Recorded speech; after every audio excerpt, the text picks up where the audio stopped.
6월 7일 화요일 새벽기도에 나오신 성도님들을 주님의 이름으로 환영합니다. 찬송가 438장 내 영혼이 은총 입어 찬송하면서 새벽기도를 시작하겠습니다.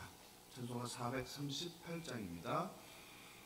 내 영혼이 은총 입어 중한 죄짐 얻고 보니 슬픔 많은 이 세상도 천국으로 화하도다. 할렐루야 찬양하세. 내 모든 죄 사함받고 주 예수와 동행하니 그 어디나 하늘나라.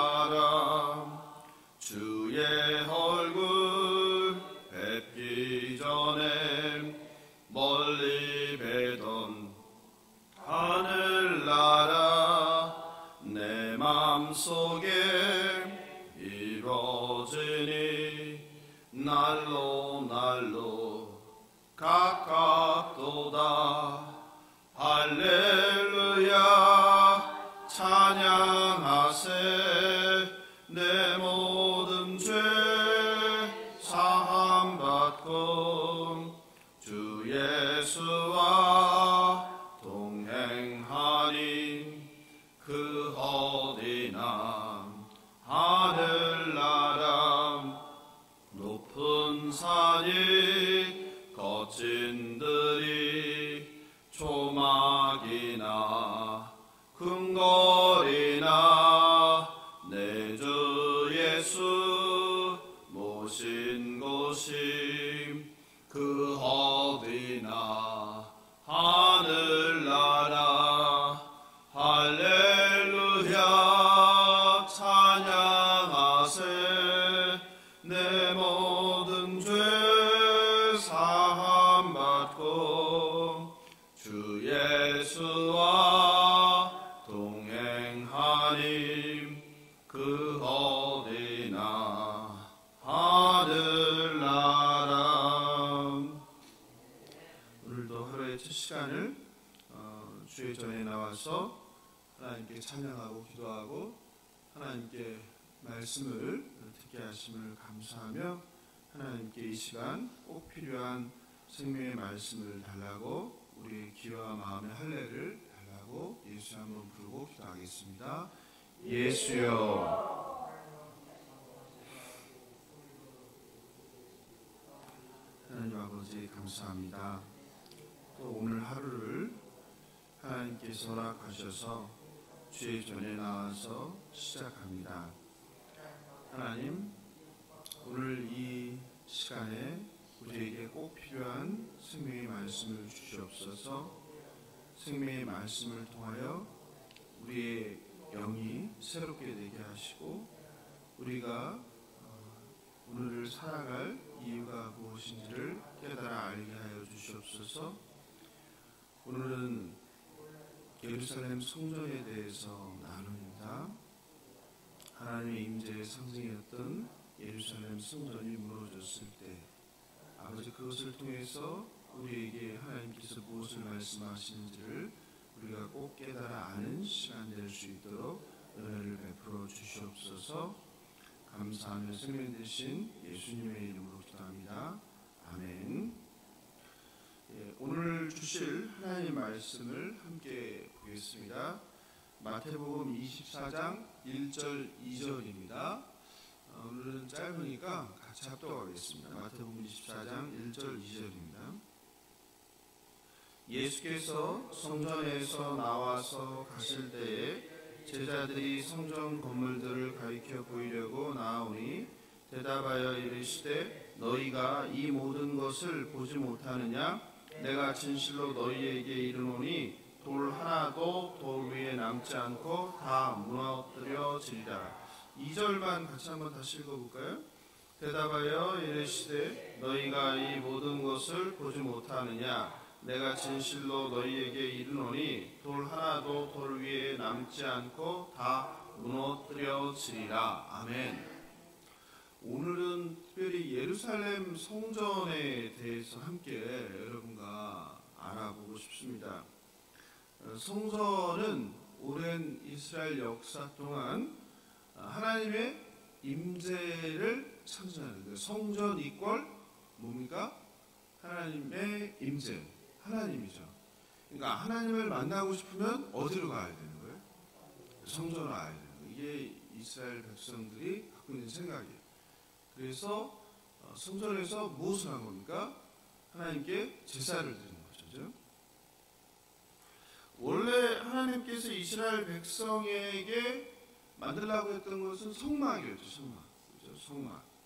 신의 산 언약 체계로 성막을 만들게 했는데 언제 성전을 만들게 했습니까? 성전은 누가 처음 만들었어요? 네? 솔로몬이 성전을 만들었죠. 솔로몬이 성전을 건축해서 솔로몬이 만든 성전을 그래서 우리가 제1성전이라고 그래요. 제1성전. 그러니까 솔로몬이 제1성전을 만들 때까지는 어떤 게 하나님의 임재의 역할을 한 건가요? 성막이죠. 성막이 500년 동안 하나님의 임재의 처소로서 역할을 했고, 그 다음에 솔로몬이 제1성전을 만들면서 그 역할을 대신하게 됩니다. 근데 솔로몬 성전은 언제 무너지게 됩니까? 솔로몬 성전. BC 586년 바벨론 제국의 느부갓네살 2세죠. 느부갓네살 2세에 의해서 무너지죠. 우리 역사적으로는 느부갓네살이 아니라 네부카드네자르라고 하는데, 네부카드네자르가 이제 세계사에서 나오는 이름이죠. 그때 솔로몬 성전이 무너지게 됩니다. 그때까지 400년 동안 이스라엘의 신앙과 삶의 중심 역할을 했죠. 유다 왕국의 멸망은 바로 성전 파괴로 이루어지게 된 거죠. 이후 얼마 동안 그 예루살렘이 폐허로 있게 됩니까? 70년 동안 폐허로 있게 되죠. 그죠? 그리고 70년 만에 그 끌려갔던 포로들이 돌아오게 되죠. 예, 그래서 포로 귀환이 이루어지면서 성전이 이제 다시 재건되게 되죠. 역대하 36장 22절 23절을 제가 읽어드리겠습니다. 역대하 36장 22절 23절. 바사의 고레스 왕 원년에 여호와께서 예레미야의 입으로 하신 말씀을 이루시려고 여호와께서 바사의 고레스 왕의 마음을 감동시키심에 그가 온 나라에 공포도 하고 조선을 내려 이르되 바사 왕 고레스가 이같이 말하노니 하늘의 신 여호와께서 세상 만국을 내게 주셨고 나에게 명령하여 유다 예루살렘의 성전을 건축하라 하셨나니 너희 중에 그의 백성된 자는 다 올라갈지어다. 너희 하나님 여호와께서 함께 하시기를 원하노라 하였더라. 이렇게 되죠. 그죠? 이렇게 되면서 포로가 이제 귀환을 하잖아요. 70년 만에 바벨론에서. 그래서 1차 포로 귀환할 때 지도자가 누구입니까? 1차 때 지도자가 스룹바벨이죠. 스룹바벨이 성전 재건을 착수하게 되고, 그리고 이때 성전 재건을 독려했던 선지자가 학개와 스가랴이죠. 그래서 이렇게 두 번째 지어진 성전을 우리가 제2성전, 제1성전은 뭐라고요? 솔로몬 성전, 제2성전은 스룹바벨 성전이라고 보통 우리가 하죠. 그런데 이 스룹바벨 성전은 솔로몬 성전과 비하하면 어떻겠어요? 형편 없었습니다. 아주 초라했습니다. 탈무드에 의하면은 지성소에는 언약궤도 속죄소도 없었다고 합니다. 그렇지만 이 성전은 그 포로기 70년 생활을 한 이스라엘 백성들에게는 믿음 생활의 중심 역할을 했고 또 디아스포라 흩어진 유대인들을 하나로 묶어주는 그런 역할을 중요한 역할을 했습니다. 그러나 이 제2성전도 어떻게 됩니까? 예, 무너져 버리죠. 언제 무너집니까? BC 169년 수리아라고 보통 하죠. 그죠? 시리아라고 우리가 하는데 시리아 안티오쿠스 4세 에피파네스에 의해서 무너지게 됩니다. 우리 이스라엘은 계속 고대 제국들에 의해서 지배를 받게 되죠. 처음에 누구의 지배를 받습니까? 아수르, 그 다음이 바벨론, 그 다음 페르시아, 그 다음 헬라, 그리고 로마 제국이잖아요. 근데 바로 이 안티오쿠스 4세 에피파네스가 어디입니까? 헬라죠, 헬라. 그래서 그 당시에는 알렉산더 대왕이 갑자기 죽잖아요. 알렉산더 대왕이 33살에 죽나요? 그죠? 갑자기 죽고 나서 4개 왕국으로 이게 분리가 되잖아요. 그래서 우리가 성경에 보면 남방왕, 북방왕 나오는데, 그죠? 남방왕이 어디예요? 이집트 쪽을 지배하는, 그죠? 프톨레미 왕족이고, 그리고 위쪽에, 북쪽을 지배하는 게 바로 누굽니까? 셀레우쿠스 왕조죠. 그죠? 근데 바로 이 셀레우쿠스의 안티오쿠스 4세 에피파네스에 의해서 BC 169년에 성전이 무너지게 되죠. 이 안티오쿠스 4세는 너무너무 중요한 사람이죠. 그죠? 예, 우리가 보통 적그리스도라고 하죠. 예? 예? 요한계시록이나 이렇게 보면 나오는 그 적그리스도를 우리는 안티오쿠스 4세라고 하죠. 이름이 굉장히 긴데 안티오쿠스 4세 에피파네스 그러잖아요. 이 에피파네스는 원래 이름이 아닌데 지가 붙인 거죠. 예? 그래서 보통 세계사에서 이름이 긴 사람들을 보면 되게 나쁜 사람들이 많죠. 예, 나쁜 사람 이렇게 생각하면 돼요. 자기가 붙이는 거예요.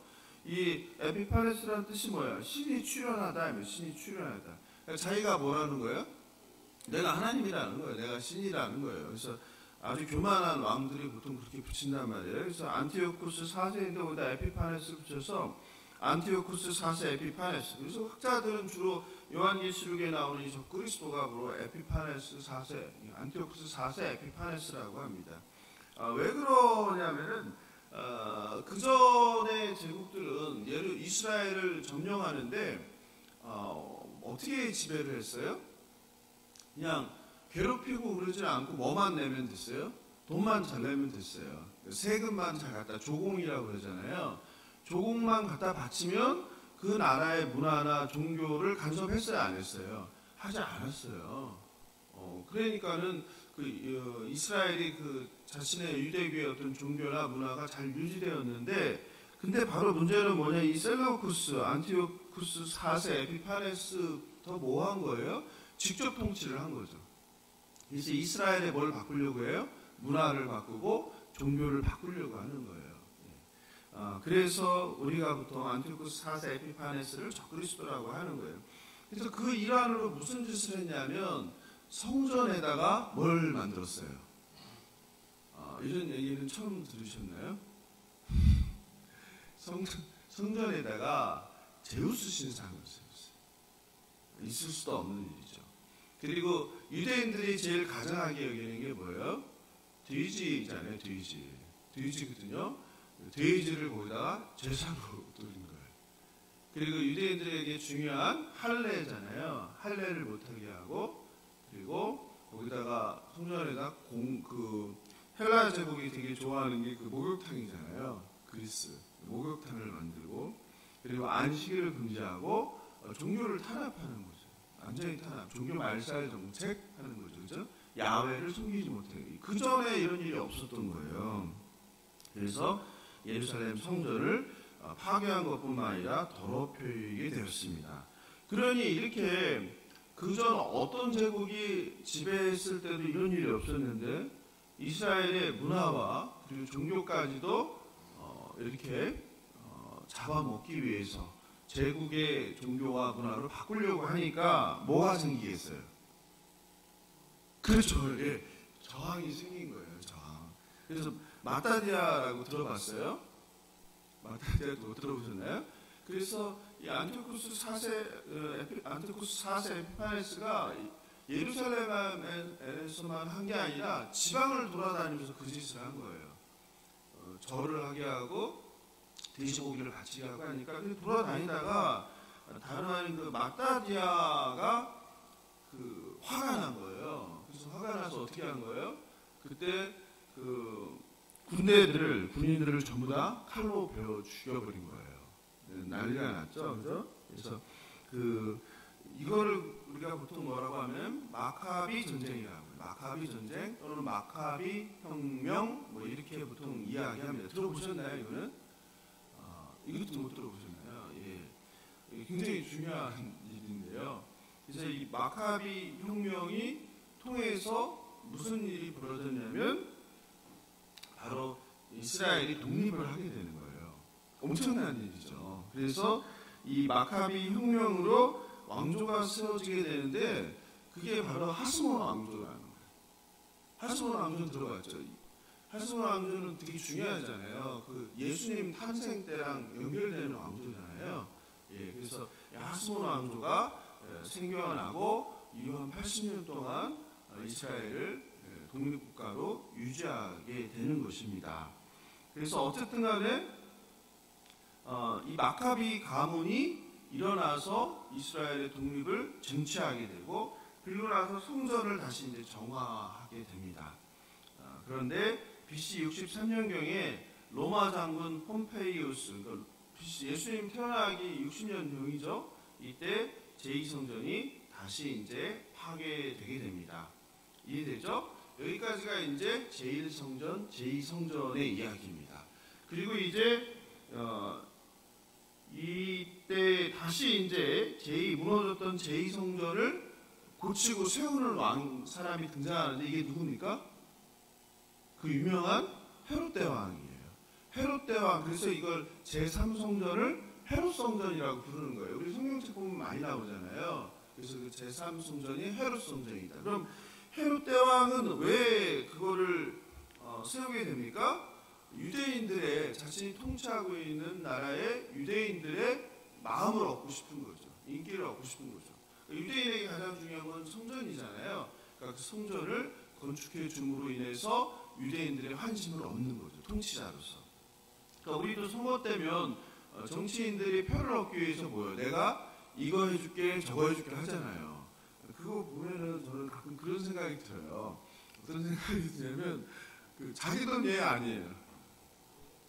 누구 돈이에요? 국민 돈이잖아요. 나라 돈이잖아요. 나라 돈 갖고 자기들이 뭔데 이거 해준대 저거 해준대 생색 낼까. 좀 어떨 때는 좀 웃긴다라는 생각이 들어요. 아니 지 돈 가지고서 한다고 하면 당연히 내가 표를 찍어줄 텐데 지 돈이 아니라 국민 돈 가지고 이걸 하네 저걸 하네 하는 거잖아요. 생각해보면 웃기지 않아요? 뭐 저는 그거 못하겠어요? 아니면 우리 집사님은 못하겠어요? 우리 이주민 집사님도 할 수 있죠. 나라 돈 가지고 뭐 이거 해준다 못하겠어요? 근데 그런 얘기들을 막 하는 거 보면 좀 어떨 때는 뭔가 하는 생각이 들어요. 그래서 차라리 돈이 많은 사람이 내가 이 돈을 뭐 우리 마을을 위해서 뭘 하겠다 하면은 내가 당연히 표를 줄 것 같아요. 근데 우리 국민 돈인데 세금을 가지고 뭐 체육관을 짓니 도로를 넓혀주니 뭐 지하철역을 뚫어주니 하는 것들을 보면 좀 그런 생각이 들더라고요. 그래서 어쨌든 간에 유대인들에게 환심을 사기 위해서 성전을 개축하게 됩니다. 근데 그때 당시에 그 묘사를 보면요. 헤롯은 BC 20년경부터 그 성전을 짓기 시작하거든요. 근데 공사 시작 18개월 만에 15층 규모로 개축했다고 해요. 그리고 BC 9년경에는 제단을 비롯한 주요 시설들을 모두 완성하였다. 그런데 여기에 만족하지 않고 헤롯은 성전뜰, 성전담, 성전문 등 외곽을 매우 아름답고 화려하게 꾸몄는데 이 공사는 헤롯 사후에도 AD 64년까지 지속되었다. 그러니까 제3성전인 헤롯 성전은 거의 얼마 동안 지어진 거예요? BC 20년에 시작을 했으니까 거의 80년 가까이 긴 기간에 걸쳐서 지어진 것입니다. 그 성전이 제3성전이 얼마나 우리가 예수님 당시에 있는 성전이에요. 그 성전이 얼마나 대단했냐면 유대 랍비들은 이 성전을 보지 못한 자는 아름다움이 무엇인지 알지 못한다. 이렇게 극찬했대요. 그 정도로 이제 아름다웠다는 거죠. 예. 그러나 이 헤롯 성전이 제3성전이 오늘 지금 본문에서 이야기하는 성전이거든요. 이런 규모나 아름다움과는 달리 본연의 모습은 많이 훼손되었어요.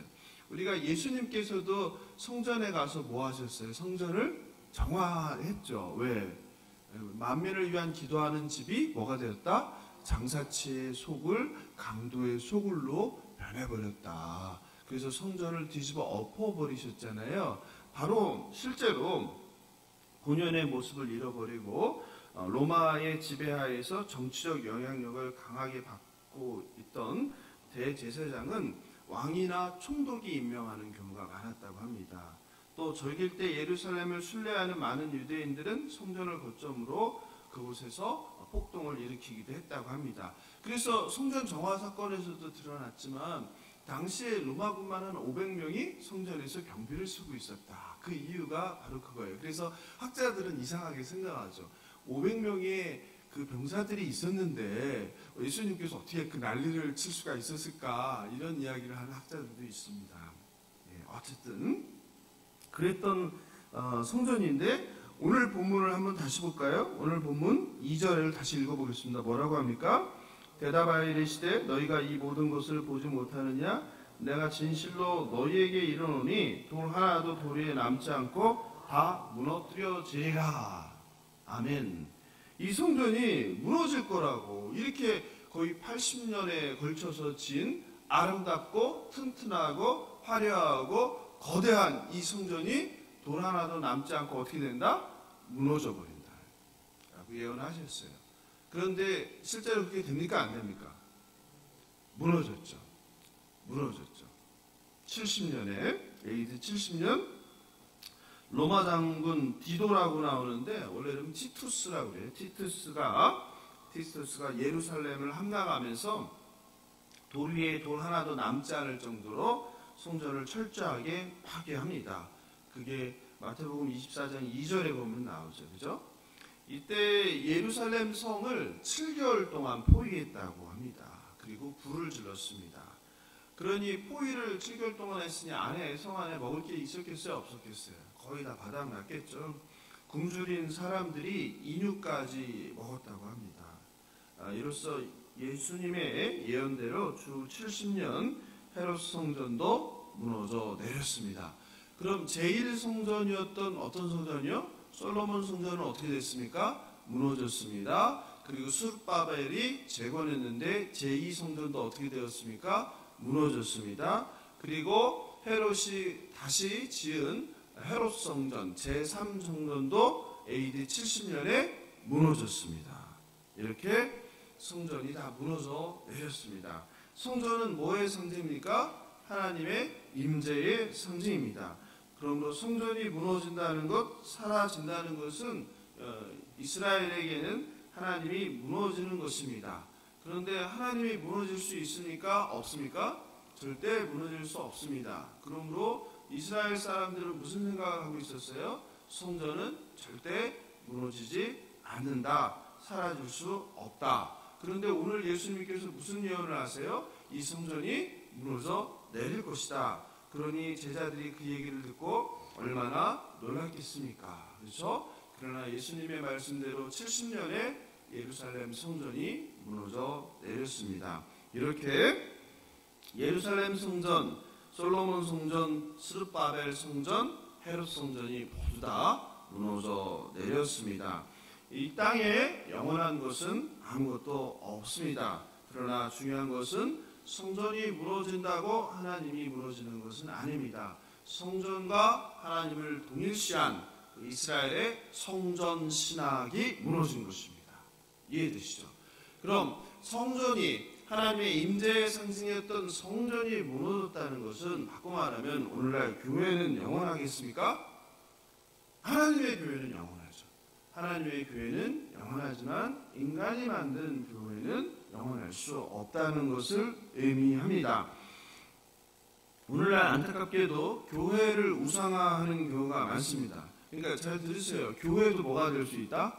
우상이 될 수 있는 거예요. 우리는 누구만 섬기는 거예요? 하나님만을 섬기는 거예요. 근데 교회도 우상이 되는 경우가 있습니다. 그래서 타락한 교회도 뭐라고 내가 교회를 지키겠다고 붙들고 있습니다. 그럼 뭐가 된 거예요? 우상이 된 거예요. 타락한 교회는 남아있는 게 좋습니까? 무너져야 합니까? 무너져야 됐습니다. 무너져야 됩니다. 그래서 그게 하나님의 영광을 드러내는 것입니다. 타락한 교회와 타락한 목사가 존재하는 것은 하나님의 영광을 욕되게 하는 것입니다. 그런 것은 무너져야 되는데 안타깝게도 많은 분들이 하나님과 교회를 뭐합니까? 마찬가지로 이스라엘처럼 동일시합니다. 그래서 그 교회를 지키겠다고 하는데 그건 교회를 지키는 것이 아닙니다. 오히려 하나님의 뜻에 반하는 것입니다. 타락한 교회는 회복되지 않는다면, 가능성이 없다면 빨리 무너져내는 것이 오히려 하나님 나라에 유익한 것입니다. 교회가 거룩하지 않습니다. 교회가 거짓말을 합니다. 그걸 어떻게 교회라고 할 수 있겠습니까? 그거는 잘못된 교회입니다. 그래서 여러분들은 항상 분별해야 됩니다. 뭐를요? 참교회와 거짓교회를, 그리고 참목자와 거짓목자를 구별해야 됩니다. 그래서 참교회와 참목자는 계속되어야 되겠지만 거짓교회와 거짓목자는 하루빨리 사라져야 하는 것이 하나님 나라에 유익한 것임을 믿으시기 바랍니다. 절대 교회를 하나님과 동일시하지 마시기 바랍니다. 주님께서 머리이신 교회만이 참교회입니다. 하나님의 말씀이 가감없이 선포되는 교회만이 진리의 교회입니다. 하나님의 성례가 올바로 시행되는 교회만이 참교회입니다. 이게 종교개혁자들이 얘기한 참교회의 기준입니다. 이해되시죠? 참교회라며 내가 목숨 걸고 사명을 받은 것처럼 이걸 지키겠다고 하는 것은 어리석은 것입니다. 그거는 교회를 우상화한 것입니다. 사랑하는 성도 여러분, 인간이 만든 아무리 화려하고 아름답고 튼튼한 성전도 무너집니다. 마가복음 14장 58절을 한번 같이 찾아볼까요? 마가복음 14장 58절입니다. 마가복음 14장 58절에서 예수님께서 말씀하십니다. 같이 읽어보겠습니다. 손으로 지은 이 성전을 내가 헐고 손으로 짓지 아니한 다른 성전을 사흘 동안에 지으리라. 아멘. 예수님께서 이 성전을 어떻게 한다고 하셨어요? 헐어버리고, 그리고 사흘 안에 지으리라. 사흘 안에 지으리라. 무엇을 이야기합니까? 예수님의 부활이죠. 즉 성전은 뭐라는 거예요? 눈에 보이는 화려하고 거대하고 튼튼한 저 건물이 아니라 누가 성전이다? 예수님이 성전이라는 거예요. 예수님이 성전이죠. 오늘 말씀이 바로 그 말이에요. 인간이 세운 아무리 대단하고 화려하고 거룩해 보이는 것일지라도 다 영원하지 않다. 뭐만이 영원하다? 하나님과 그의 아들 예수 그리스도만이 영원하다. 그리고 예수님이 성전이시다. 그리고 예수님께서, 우리가 주일날 제가 말씀드렸죠? 예수님께서 승천하시면서 누구를 보내셨어요? 보혜사 성령 하나님을 누구에게? 저와 여러분에게 보내셨어요. 그분이 어디에 계십니까? 우리 마음 안에 있죠. 우리 안에 있죠. 그럼 우리 몸이 뭡니까? 성전입니다. 이해되시죠? 무슨 말인지. 이것이 오늘 말씀을 통해서 저와 여러분에게 주시는 진리의 말씀입니다. 우리 몸이, 우리 마음이 성전이니 우리가 우리의 몸과 마음을 어떻게 해야 합니까? 거룩하게, 정직하게, 주일날 말씀드린 대로 주님께서 거하시기에 편안하게 해야 되겠죠. 그러기 위해서 우리 속에 있는 모든 더러운 것들과 거짓된 것들과 위선적인 것들을 다 제외해야 하는 것입니다. 눈에 보이는 화려한 성전이 아니라 진리이신 예수님을 붙잡고 신앙생활하고 인생을 살아가는 저와 여러분 되기를 예수님의 이름으로 축원합니다. 오늘 말씀 생각하면서 찬송가 370장 주 안에 있는 나에게 함께 부르고 기도하겠습니다. 370장 주 안에 있는 나에게. 주 안에 있는 나에게 딴 근심이 있으랴. 십자가 밑에 나아가 내 짐을 풀었네. 주님을 찬송하면서 할렐루야 할렐루야. 내 앞길 멀고 험해도 나 주님만 따라가리. 4절 하겠습니다. 내 주와 매 은 영불변하시니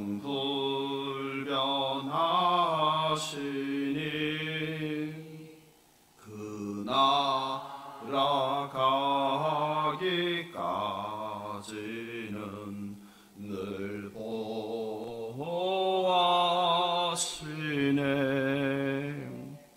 주님을 찬송하면서 할렐루야 할렐루야 내 앞길 멀고 험해도 나 주님만 따라가리. 주님만이 참 성전입니다. 또 우리 몸이 성전입니다. 우리 안에 성령 하나님이 내주하십니다. 우리가 세상에 보이는 건물이 아니라 오직 우리 안에 계시는 성령 하나님만 붙들고 신앙생활하게 해달라고, 그리고 환우들을 위해서 이혼한 집사님 이제 4일차 항암치료 받게 되는데 잘 받고 다시 회복되게 해달라고 예수여 한번 부르고 기도하겠습니다. 예수여